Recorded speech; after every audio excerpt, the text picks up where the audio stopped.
ከሱ በላይ ሌላ ሆኖ የሚማለድ ነው። እሱ ማላጅ ነው አይደለም። ማላጅነት ለፍጡራን የተሰጠ እሱ ተማላጅ ነው። ንጉሠ ነገሥት ነው። በዙፋኑ ላይ ተቀምጦ ቀድሞም መሪ አስተዳዳሪ ፈራጅ የነበረ አሁንም የሚፈርድ ዘላለም እየፈረደ የሚኖር ፈራጅ ነው ማለት ነው። እባክሽ ውሃ ስጪ ብሎ ጌታችን ጠየቃት። አያችሁ፣ ይሄ የሚያስረዳን ሰው መሆኑን ነው። በአምላክነቱማ ዝናብን የፈጠረ ነው፣ ጠፈርን የፈጠረ ነው፣ ምድርን የፈጠረ ነው። ዝናብን አዘ የዞም ለደመናት ነው ያውርዱ ዝናማትን አውርዱ ብሎ ደመናትን ነፋሳትን ሁሉ ማዘዝ የሚችለው አምላክ ለዓለም ውሃ ሰጥቶ እግዚአብሔር ውሃ ለምኗል ማለት ነው። ጌታችን እንደ ማላጅ እግዚአብሔር አብን እንደ ተማላጅ አድርገው ባህሪ የመለያየት ስራ ይሄ የኢትዮጵያ ኦርቶዶክስ ተዋሕዶ ቤተክርስቲያን ጥርት ያለ በነገረ ክርስቶስ ዙሪያ 3 መሰረታዊ ትምህርት አለ። አሁን ማለደ፣ ለመነ፣ ጸለየ፣ ሰገደ የሚለውን ስለዚህ ትምህርት ማለት ነው ግልጽ የሆነ 3 መሰረታዊ ትምህርቶች አሏት ማለት ነው። እግዚአብሔር ያስገባ ወደ እግዚአብሔር መንግስት ከገቡ መውጣት የለም፣ ካገኙ ማጣት የለም። ሁልጊዜ በደስታ የሚኖርበት ያ እግዚአብሔር መንግስት ነው። ስለዚህ ወደዚያ ተራራ እየወጣ ያድር ነበር አለ። ወምዝ ተዋከው በበይናቲሆሙ እንዘ ይብሉ ወኑ እንገ ዘያቢ እምኔሆሙ። ማን ነው ከኛ የሚበልጠው? ማን ነው ከኛ የሚበልጠው የሚል የሹመት ጥያቄ እርስ በርሳቸው ያተራምሳቸው ጀመረ። ሐዋርያትን ሹመት ማን ነው የሚበልጠው? ማን ነው የሚበልጠው? ያ ማለት እኔ በላይ ማለት ነው።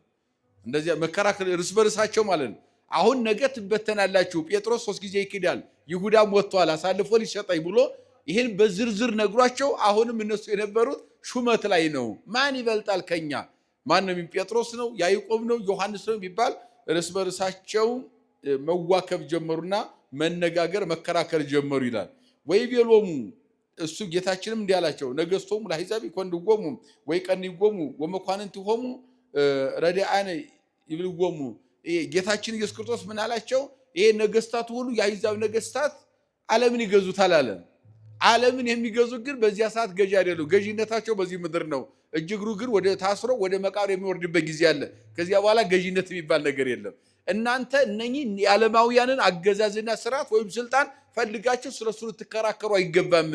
በእግዚአብሔር መንግስት የበላይና የበታች የለም። መሪው እግዚአብሔር ብቻ ነው። ሁሉም ተመሪ ነው የሚል ትርጓሜ ውስጡ ያለው ይህንን ቃል ነገራቸውም። ወለክሙ ሰአኮ ከመዝ አላ ዘይአብ እምኔክሙ ይኩንክሙ ሊቀ። ስለ ትሕትና ነገራቸው። ይልቅንስ ከእናንተ የበላይ መሆን የሚፈልግ ቢኖር የበታችሁን፣ ታላቅ መሆን የፈለገ ራሱን ዝቅ ያድርግ ታናሽውን ብሎ እንዲላላኩት የሚፈልግ ሰው ካለ ራሱ መጀመሪያ ይላላክ። ለዚህም አብነት እኔ ነኝ፣ ሁሉን የፈጠርኩ ሲሆን ለዓለም ልላላክ ዓለምን ላድን መጥቻለሁ ብሎ ትሕትናን በደንብ አድርጎ መድኃኔዓለም ማስተማሩን ይነግረናል። መኑ ውእቱ ዘይአቢ ዘይረፍቅኑ ወሚመ ዘይትላክ አኮኑ ዘይረፍቅ። ማን ነው ከላይ የተቀመጠው ነው ወይንስ ማን ነው ከኛ የሚበልጠው?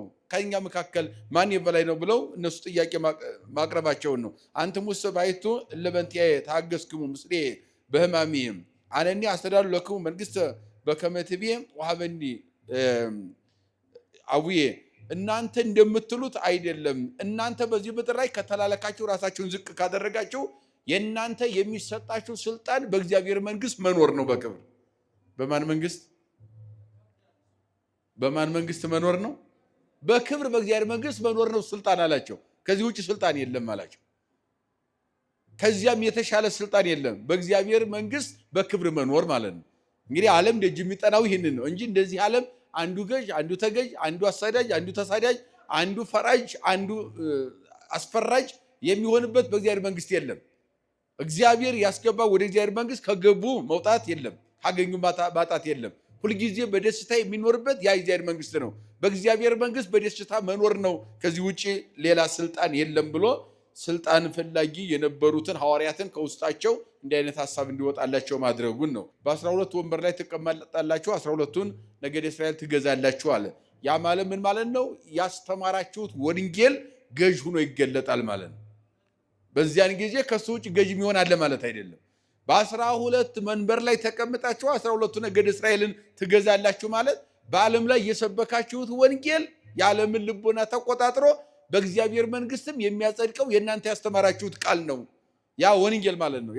የሰራውላችሁ ያስተማራችሁት ወንጌል በመንግስተ ሰማያት የሚገቡት ይህን ያስተማራችሁት የተቀበላችሁ ሁሉ ነው ብሎ ያስተማሩት ወንጌል ገዥ እንደሆነ ዓለምን ሁሉ የሚገዛ እንደሆነ በዝርዝር ነግሯቸዋል ማለት ነው።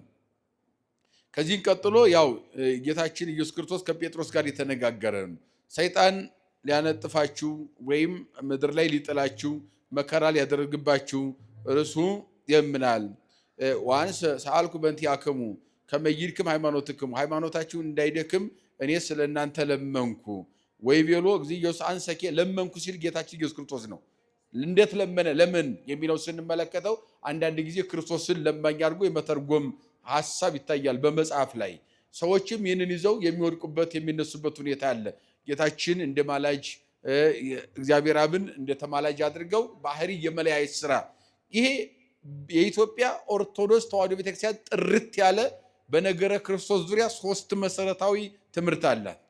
አሁን ማለደ፣ ለመነ፣ ጸለየ፣ ሰገደ የሚለውን ስለዚህ ትምህርት ማለት ነው ግልጽ የሆነ 3 አይነት ትምህርቶች 3 መሰረታዊ ትምህርቶች አሏት ማለት ነው።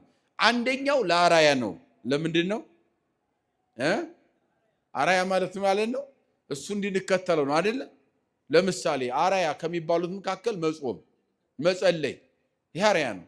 ጌታችን ጾመ እንላለን አይደለ? አሁን እየመጣ ነው ጾም፣ አብይ ጾም የምንለው። ጌታችን ጾመ ስንል የሚያጸድቀው የሚኮንነው የለም፣ የሚፈልገው ጽድቅ የለም። ማንም አጽዳይ ኮናኝ በሱ ላይ የለበትም።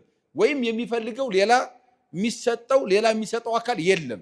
ለምን ጾመ ከተባለ ጾመ እግዚእነ አርአያ ዚአሁ ከመ ይሃበነ ቅዱስ ያሬድ ጌታችን ጾመ። የጾመው ምክንያት አርአያውን ተከትለ እንድንጾም ነው። እሱ ጾሞ ሰይጣን ፈተና ሲያቀርብበት ድል አደረገው።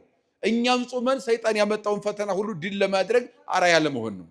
አንደኛ ለአርአያ ነው። ሁለተኛው ለአቅርቦተ ሰይጣን ኤሎሄ ኤሎሄ ላማ ሰበቅታኒ ብሎ በቀራንዮ አምላኬ አምላኬ በሚልበት ጊዜ አይ ይሄማ ፍጡር ነው እንግዲያውስ ልቅረብና እንደ ማንኛውም ሰው ነፍሱን በሲኦል ስጋውን በመቃብር ተቆራይቼ ልኑር ብሎ ሲቀርብ 4ቱ ነፋሳት በ4ቱ ማዕዘን ያሉ ነፋሳት ታዘው ወጥረው ከሰማይ ዝቅ ከምድር ከፍ አድርገው በአንጻረ መስቀል ወጥረው የላብላብ የጭንቅጭንቅ አሰቃይቶታል ሰይጣንን።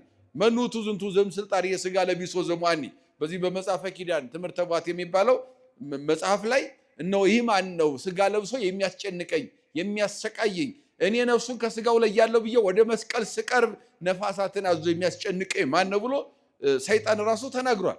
ስለዚህ ለአቅርቦተ ሰይጣን ነው አንዱ ሁለተኛው ማለት ነው። አንደኛው ለአርአያ፣ ሁለተኛው ለአቅርቦተ ሰይጣን፣ ሶስተኛው ደግሞ ላጠይቆ ትስፊት ነው። ሰው መሆኑን ለማጠየቅ ምን ለማጠየቅ ነው? ሰው መሆኑን በቃ ሰው ስለሆነ ለመነ፣ ሰው ስለሆነ ማለደ የምንለው ለዚህ ነው። ሰው ስለሆነ ሰገደ፣ ሰው ስለሆነ ተራበ፣ ሰው ስለሆነ ተጠማ፣ ሰው ስለሆነ በጥፊ ተመታ። እነኚህ ሁሉ የሐዲስ ኪዳን ትምህርት ስንመለከታቸው ሰው በመሆኑ ሊቀበል የሚገባው ነገር ስለሆነ ተቀበለ ነው እንጂ ከሱ በላይ ሌላ ሆኖ የሚማለድ ኑሮ እሱ ማላጅ ሆኖ አይደለም። ማላጅነት ለፍጡራን የተሰጠ እሱ ተማላጅ ነው። ንጉሠ ነገሥት ነው። በዙፋኑ ላይ ተቀምጦ ቀድሞም መሪ አስተዳዳሪ ፈራጅ የነበረ አሁንም የሚፈርድ ዘላለም እየፈረደ የሚኖር ፈራጅ ነው ማለት ነው። ስለዚህ ስጋ እንደተዋሃደ ለማጠየቅ አለበለዚያ ይህንን ሁሉ የስጋ ስራ ባይሰራ ኑሮ አይ ምታት ነው እንጂ ሰው አልሆነም ይሉ ነበር። አያችሁ ዓለም ምን ይል ነበረ? ሰው አልሆነም። ሰው ቢሆንማ ይበላ ነበር፣ ሰው ቢሆንማ ይጠጣ ነበር፣ ሰው ቢሆንማ መንገድ ይሄድ ነበር፣ ሰው ቢሆንማ ይደክም ነበር ብለው ሰዎች እንዳይቃረኑ አዎ ሰው ነኝ ሲል የሰውን ስራ ሰራ። ሐዋርያው ቅዱስ ጳውሎስም ሲናገር ወፈጸመ ግብረ ተሰቆ ዘእንበለ ኃጢአት ባሕቲታ ያለ ኃጢአት በስተቀር የሰውን ሁሉ ስራ ሰራ ያለው ይህንን ነው ማለት ነው።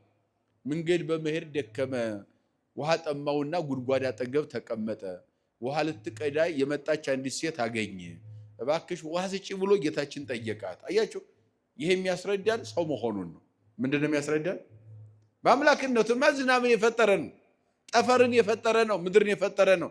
ዝናብን አዝ የዞም ለደመናት ነው ያውርዱ ዝናማትን አውርድ ብሎ ደመናትን ነፋሳትን ሁሉ ማዘዝ የሚችለው አምላክ ለዓለም ውሃ ሰጥቶ እግዚአብሔር ውሃ ለምኗል ማለት ነው። አያችሁ እንደ አምላክነቱ ውሃ ይሰጣል፣ እንደ ሰውነቱ ደግሞ ውሃ ለመነ ማለት ነው። ስለዚህ ላጠይቆ ትስፊት ማለት ስጋ እንደተዋሃደ የሚራብ የሚጠማ ስጋ እንደተዋሃደ ለማጠየቅ ትምህርቱ ጋር ለማድረግ ለመናፍቃን መንገድ ለመዝጋት ተራበ፣ ተጠማ፣ ለመነ፣ ማለደ ምንለው አጠቃላይ የስጋ ስራ ስጋ እንደተዋሃደ ለማጠየቅ ነው ብላ ቤተክርስቲያናችን ታስተምራለች እንጂ ዝም ብሎ እንደወረደ ይህንን ገጸ ንባብ ይዞ እንደ መናፍቅ ማላጅ ነው ማለት አይቻልም። ኃጢአት ነው ማለት ነው። ይሄ ስርየት የሌለው ኃጢአት ነው። ይህንን መረዳት ያስፈልጋል። ከዚያ በኋላ ጌታችን ኢየሱስ ክርስቶስ ወደ ኢየሩሳሌም መሄዱን ነው። ወይ ቤሎ እብለክ ከጴጥሮስ ጎም እንደው ዶሮ ሳይጮህ 3 ጊዜ ትክደኛለህ ብሎ ጴጥሮስ እንደተናገረው ጴጥሮስም ደግሞ እኔ አልክድም ብሎ እንደተከራከረ ጌታችን ኢየሱስ ክርስቶስ ከዚህ ሰዓት ጀምሮ ነገ 3 ጊዜ ትክደኛለህ ብሎ ከተናገረው በኋላ ወደ ፈለገ ቄድሮስ እንደ ዮሐንስ አገላለጽ ነው ፈለገ አርዝም ይባላል። እንደገናም ደግሞ ወደ ሊቶስጥራ ጫካ ለጸሎት መሄዱን ነው ጌታችን። ይህንን ሁሉ ከተነጋገሩ በኋላ ከሐዋርያት ጋር ወደ የት ሄደ? ለጸሎት ነው ሄደው። ቅድም የአዲስ ኪዳን ሐሙስ ብለናል። ምክንያቱም የአዲስ ኪዳን ቁርባን የተሰራበት ቀን ስለሆነ ብለናል ባጭሩ። አሁን ደግሞ ሁለተኛ ስሟ ደግሞ በዚህ በሐሙስ ዕለት ደግሞ የጸሎት ሌሊት አድርጓታልና ጸሎተ ሐሙስ የምንለውም ያንን ነው። ጸሎተ ሐሙስ ስንል ከዚህ ሰዓት ጀምሮ ከሐዋርያትን አስከትሏቸው ወደ ተራራው ወጣና ሸለቆ ውስጥ ጫካ የሚበዛበት ቦታ ፈለገ ቄድሮስም ብንለው እንደ ዮሐንስ አገላለጽ፣ ሊቶስጥራ ጫካም ብንለው እንደ ማቴዎስ አገላለጽ፣ እንደው እንደ ሉቃስም ደግሞ ፈለገ አርዝ ብለን ብንመለከተው ጫካ ውስጥ ሐዋርያትን ይዟቸው ሄደና መጸለይ ጀመረ ይላል። ምን ማለት ጀመረ? መጸለይ ጀመረ። አሁን ስርዓተ ጸሎትን ነው እዚህ ላይ እያስተማረ ደግሞ እያለ ጸሎትን አስተማራቸው።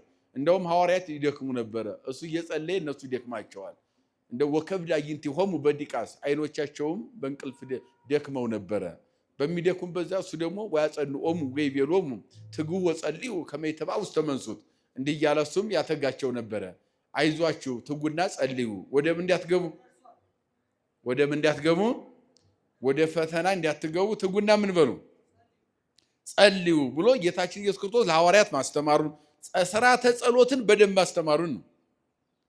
ከዚያም አስተራይዎ መልአክ እግዚአብሔር መልአክ እምሰማይ ከሰማይ መልአክ መጥቶ ይሰግድልን ያገለግለው ነበር። ወፈራ ወአብተረ ጸልዩ እርሱም ደግሞ እየፈራ ጸለየ። አሁን ፈራ የሚለውም የሚፈራ ስጋን እንደተዋሃደ ለማጠየቅ ነው። ላቡን እስከሚንጠፈጠፍ ምድሩን እስከሚያርሰው ድረስ ሰገደ ይለዋል ክርስቶስን። አሁን እዚህ ላይ ምን አለ? ጾመ ብለናል። ማነው ጸለየ ብለናል። ቅድም ጾመ፣ ከጾመ በኋላ ጸለየ ብለን ደግሞ ምን አለ? አሁን ሰገደ። እነኚህ መሰረታዊ ትምህርቶችን ጌታችን ኢየሱስ ክርስቶስ ለአራያ እየጸለየ እየሰገደ ላቡ እየተንጠፈጠፈ ምድር ላይ እየወረደ ምድሩን አፈሩን ወደ ጭቃ እስከሚቀይረው ድረስ እንደሰገደ በዚህ ቅዱስ ሉቃስ በደንብ አድርጎ ይጽፋል ማለት ነው። ከዚህ ቀጥልና ይሁዳ አሳልፎ እንደሰጠ ይናገራል። እየጸለየ አድሯል። ጧት ላይ ይሁዳ እነኚህ አይሁድን ይዞ መጥቶ 30 ብሩን ተቀብሎ እኔ አሳልፌ ሰጣቸዋለሁ ብሎ ተዋውሎ ጌታችን ኢየሱስ ክርስቶስን ለማስያዝ ሰይፍ የያዙ አሉ፣ ጎራዴ የያዙ አሉ፣ እንደገናም ደግሞ ጦር የያዙ አሉ፣ ጅራፍም የያዙ አሉ። የተለያየ መሳሪያ ይዘው ክርስቶስን ለማጥቃት የመጡ አይሁዶች ነበሩ። ከዚያ በኋላ እነሱን ይዞ ሲመጣ እየመራቸው ከመጣ በኋላ ከነሱ መካከል ተሳስታችሁ ሌላውን እንዳትይዙ ቀጥታ መጀመሪያ ሂጄ ሰላምታ ማቀርብለት አቅፌ የምስመው እሱን ነው እንዳትሳሳቱ ብሎ ይሁዳ መጥቶ በ30 ብር አሳልፎ ለአይሁድ መስጠቱን ነው። አይሁድ ሲይዙት ለጊዜው መጠነ ህጠተ ሰናፔ ብለውታል መተርጉማን። የሰናፍጭ ቅንጣት ያህል ጌትነቱን ባህሪ መለኮት ሲገልጥባቸው ወደ ኋላ ወደቁ ይላል። እንደ በድን ከሆኑ በኋላ ፈቀደላቸውና ተነስተው እንዲሁ ታደረገ። እኔ ባልፈቅድ ኑሮ መያዝ እኔን አትችሉም ነበር ማለት ነው ብለውታል። እኔ ባልፈቅድ ኑሮ እኔን መያዝ አትችሉም፣ እኔን ማሰር አትችሉም፣ እኔም መስቀል መግረፍ አትችሉም። እኔ ግን ስለፈቀድኩላችሁ ነው ሲል ከወደቁ በኋላ እንደገና ተነስተው እንዲይዙት አድርጎ በፈቃዱ ራሱን መስጠቱን ነው። በዚያን ጊዜ ጀምሮ ወደ ሊቶስጥራ ከሊቶስጥራ እስከ ቀራንዮ ድረስ መስቀል ተሸክሞ ጌታችን መጓዙን ይነግረናል። በሊቀ ካህናቱ ግቢ ቆይቶ ፍርድ ይሰቀል ከተባለ በኋላ ወደ ቀራንዮ አደባባይ ይዘውት መውጣቱን ነው። ወሐዝጎ ወሰድጎ ውስተ ቤተ ሊቃነ ካህናት ወደ ሊቀ ካህናቱ ወይም ወደ ቀያፋ ቤት ወስደው ጌታችን አስገቡት። ወተለወ ጴጥሮስም ሩቅ ጴጥሮስም ከሩቅ ይከተል ነበረ። የሚገርም ነው። ይበተናሉ እንደተባለ ሁሉም ተበትነዋል። እንደውም አትናቴዎስና ኤፍሬም በድርሳናቸው ላይ እንደጻፉት በዚህ ሕማማት ላይ ሲነበብ በተለይ ዓርብ ላይ ድርሳናት ይነበባሉ። እዚያ ላይ እመቤታችን ጥያቄ አቅርባላቸው እያለቀሰች እመቤታችን ከልጇ ጋር እስከ ቀራንዮ ስትጓዝ ከመጨረሻው ድረስ ያልወላወለ ወደ ላይ ወደ ታች ያለ ቀጥታ እመቤታችንን እንባዋን እያበሰ ስትወድቅ እያነሳ ጌታችን እየደገፈ ቀራንዮ ላይ የተገኘው ዮሐንስ ብቻ ነው፣ ወልደ ነጎድጓድ። ሌሎቹ ግን ክርስቶስ እያስተበተነ አስቀድሞ ትንቢት ተናግሯል፣ ተበትነዋል። እረኛውን ይዘዋለው መንጋው ይበተናል ተብሎ በነቢዩ ዘካርያስ የተናገረው ይፈጸም ዘንድ እሱ ሲያዝ ተበትነዋል፣ ሌሎቹ ጠፍተዋል። ዮሐንስ ብቻ ነው እስከ መጨረሻው ጸንቶ የተከተለው ከእመቤታችን ጋር ያልተለየ ማለት ከመስቀል ስር ያልተለየ። ከዚያ ሶስተኛ ጴጥሮስ ከሩቅ ይከተል ነበር ይላል። እሺ ብሎ እንደ ዮሐንስ እንዳይከተል እስከ መጨረሻው እንዳይጠነክር ፈርቷል። እንደገናም ደግሞ ጥሎ ደግሞ እንደሌሎችም እንዳይጠፋ ደግሞ 3 ጊዜ ሁሉም ቢክዱህም ምን አልልም ብሏል፣ አልክድም ብሎ ቃል ገብቷል። ስለዚህ እያመነታ ጴጥሮስ ጨርቅ ተሸፋፍኖ ይላሉ መጎናጸፊያ አንገቱ ላይ ተሸፋፍኖ ሰዎች እንዳያውቁት ሩቅ ይከተል ነበረ ይላል። ከዚያ በኋላ ሰዓት የቀራንዮ ሲደርሱ ጴጥሮስ እዚያ አብሮ ጌታችን ጋር እየተከተለ በደረሰበት ጊዜ እሳት የሚሞቁ ሰዎች ነበሩና አንተኑ ትታወቅ በነገሪከ ከመገሊላዊ አንተ የገሊላ ሰው ነህ በአነጋገርህ ትታወቃለህ ሲሉት ጴጥሮስ አላውቀውም ብሎ ክደት ጀመረ። ቀጠለና ሌላ ሴት ጠየቀችው፣ እሷንም አላውቀውም አላት። የቀያፋ የሊቀ ካህናት ሰራተኛ መጣችና አንተኑ ትታወቅ ከመገሊላዊ ያወቀ ከነገርከ አነጋገርህ አረማመድህ ያስታውቃል ከናዝሬቱ ከኢየሱስ ጋር የመጣህ ነህ አለችው። የምትዩን አላውቅም ብሎ ስንት ጊዜ ካደ? 3 ጊዜ ሲክድ ዶሮ ጮኸ ይላል። ወተዘከረ ጴጥሮስ በእንተ ዘይቤሎ 60 ትክደኒ ዘንበለይን ዶሮሆ 3 ጊዜ ትክደኛለህ የሚለውን ነገር ጴጥሮስ ተረዳና አወቀ። ያን ጊዜ ይላል ትዝ አለው። 3 ጊዜ ክዶ ዶሮ ሲጮህ ትዝ አለው። ጴጥሮስ ግን ከልቡ አልካደውም፣ ባፉ ነው የካደው። 3 መስቀል አለ ተዘጋጅቷል፣ ፈርቶ ነው የካደው። ጌታችን ግን ተናግሮታል። መጀመሪያው እሱ ያለው ስለማይቀር ተፈጸመ። እኔ አልክድህም ብዬ ስምል ስገዘት ነበረ፣ ተክደኛለህ 3 ጊዜ አለኝ። ለዚያውም ዶሮ ይጮሃል ምልክቱ አለኝ። እኔ ያልኩ ሳይሆን ጌታ ያለው ሆነ ብሎ ጴጥሮስ ወጥቶ አለቀሰ ይላል። መስቀል ፊት ለፊት ሆኖ ጴጥሮስ በሚያለቅስበት ጊዜ መስቀል ላይ ሆኖ መድኃኔዓለም አንገቱን ዘንበል አደረገና ጴጥሮስ አፍህ ነው እንጂ ልብህ አልካደኝምና ይቅር ብዬሃለሁ አለው። ሁላችንም ይቅር ይበለን እግዚአብሔር። ለዚህ ነው ሊቁ ሲናገር ቅዱስ ያሬድ በከመ ተወከፍከ ንስሐሁ ለጴጥሮስ ከማሁ ተወከፍ ንስሐ ዚአነ ለኃጥአን ወይም ንስሐ ዚአየ ለኃጥእ። የጴጥሮስን ለቅሶና እንባ ንስሐ እንደተቀበልክ የእኛንም የኃጢአተኞቹን የእኛን የልጆችህን ንስሐችን ይቅርታችን ተቀበልልን ብለው አባቶቻችን እዚህ ስብሐተ ነግህ በሚባለው ጸሎት ላይ ይጸልዩልናል ማለት ነው። እንግዲህ በአጠቃላይ ጌታችን ኢየሱስ ክርስቶስ ተፈርዶበት በቀራንዮ መሰቀሉን ይነግረንና ወጸቢሖ ተጋቡ ሊቃነ ካህናት እንደ ሊቃነ ካህናት ተሰብስበው ይሰቀል ይሰቀል ብለው መጮኻቸውና በአደባባይ ጌታችን መሰቀሉ ድነት ዓለም መፈጸሙን በዝርዝር ይነግረናል ማለት ነው።